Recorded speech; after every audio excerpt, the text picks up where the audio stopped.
नमस्कार विद्यार्थी मित्रांनो. आज आपण इयत्ता 5वी इंग्रजी विषयाच्या युनिट 6 मधील अ बुक स्पीक्स या कवितेचा सुंदर अर्थ समजून घेणार आहोत.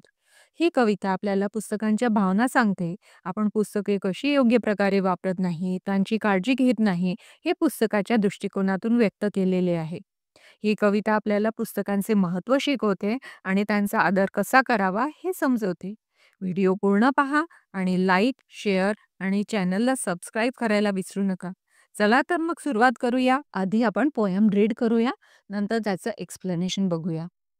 तर पोएम आपली अशी आहे. When you drop me on the floor, when you drop me on the floor, I get step on my sides are sore. Turn out pages make me groan.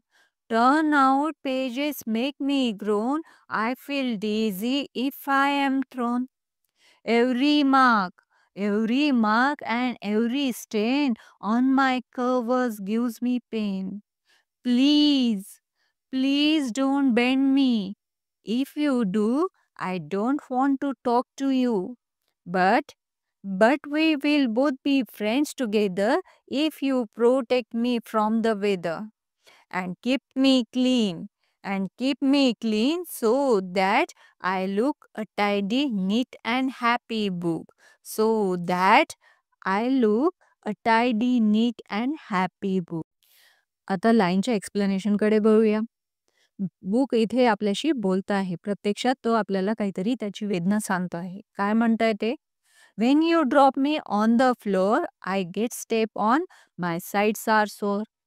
आता बुक आपल्याला म्हणत आहे, की जेव्हा तुम्ही ड्रॉप म्हणजे खाली मला टाकून देता जमिनीवर पटकन असं पटकून देता, तेव्हा आय गेट स्टेप ऑन म्हणजे मी भिरकावल्यासारखा होतो and my sides are sore म्हणजे माझ्या ज्या कडा असतात, माझी जी साइड्स आहे, त्या घासल्यासारख्या होऊन जातात. Turn out pages make me grown. जेव्हा टर्न म्हणजे तुम्ही माझी पेजेस फाडता. विनाकारण तुम्ही माझे पेजेस फाडता. टर्नचा मीनिंग होतं फाडणे. तर turn out pages make me groan. मला त्यामुळे खूप वेदना होतात. And I feel dizzy if I am thrown. आणि कधी-कधी तुम्ही ना रागाच्या भरात तुम्हाला राग येतो, पण तुम्ही मला पटकन फेकून देता. तर तेव्हा फेकल्यानंतर मला काय होतं डेझी म्हणजे मला चक्कर यायला लागते.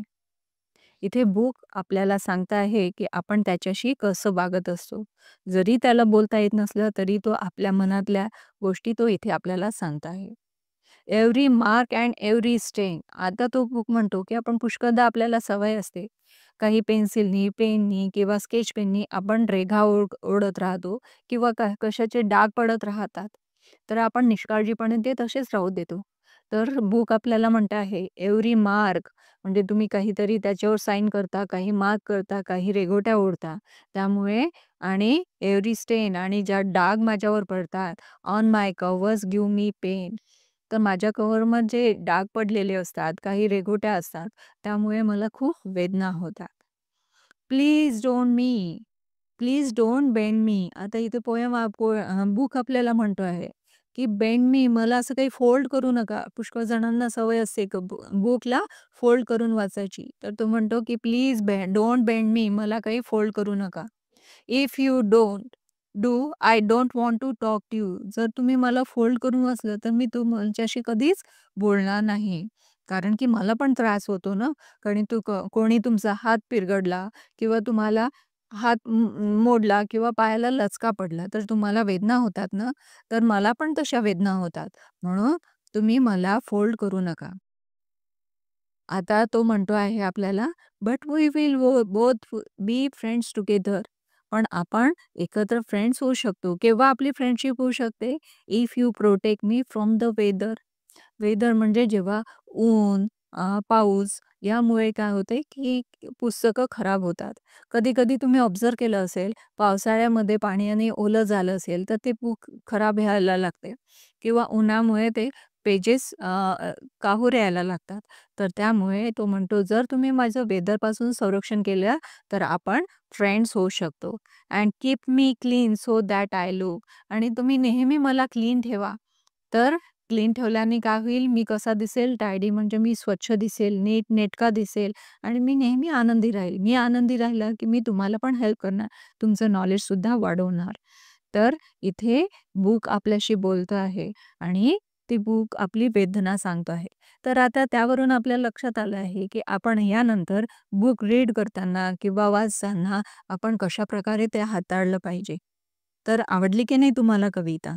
आता आपण पोएमच्या पॉइंटर्सकडे वळूया. आता पॉइंटर्समधली पहिली ॲक्टिव्हिटी होती listen, repeat and read with me. ती आता आपण जस्ट केलेली आहे. सेकंड ॲक्टिव्हिटी आहे present the poem with a proper action. म्हणजे पोएम तुम्हाला प्रॉपर ॲक्शन करून दाखवायची आहे. Then third, say what happens when म्हणजे काय होईल? You drop a book on the floor. जर तुम्ही जमिनीवर पुस्तक टाकून दिलं तर काय होईल? Its sides will be sore म्हणजे त्याच्या साइड्स, त्याच्या कडा ह्या घासल्या जातील. Then you tear you tear out the pages from a book म्हणजे तुम्ही जर पेजेस फाडले तर काय होतील? पुस्तकातील पानं फाडून टाकले तर काय होतील? The book will cry and grown म्हणजे त्याला वेदना होतील आणि त्याला त्रास सुद्धा होणार आहे. Then you put marks and stain on the books cover म्हणजे जर तुम्ही बुक्सवर ते डाग पडले कव्हरवर काही मार्क्स केलं तर काय होणार? It will be painful for the book म्हणजे त्यामुळे बुकला त्रास होणार आहे. And you throw a book म्हणजे तुम्ही बुक फेकून दिलं तर काय होईल? The book will feel dizzy म्हणजे बुकला चक्कर आल्यासारखं वाटेल. आणि फोर्थ नंबरची ॲक्टिव्हिटी आहे say what you will do to make your books happy.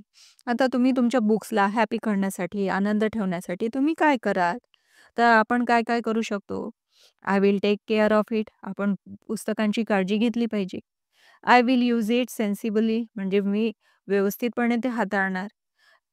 Like protect from the weather म्हणजे सेन्सिबली म्हणजे कसं तर वेदरपासून त्याचं संरक्षण करायचं. Keep it clean and tidy म्हणजे त्याच्यावर धूळ बसू नाही द्यायची. ते व्यवस्थित ठेवायचं, साफ ठेवायचं. ही काळजी आपण पुस्तकांची करू शकतो. इथे आपली ही ॲक्टिव्हिटी कंप्लीट झालेली आहे. मला आशा आहे तुम्हाला हा लेसन सॉरी तुम्हाला ही पोएम आवडली असेल. Thank you.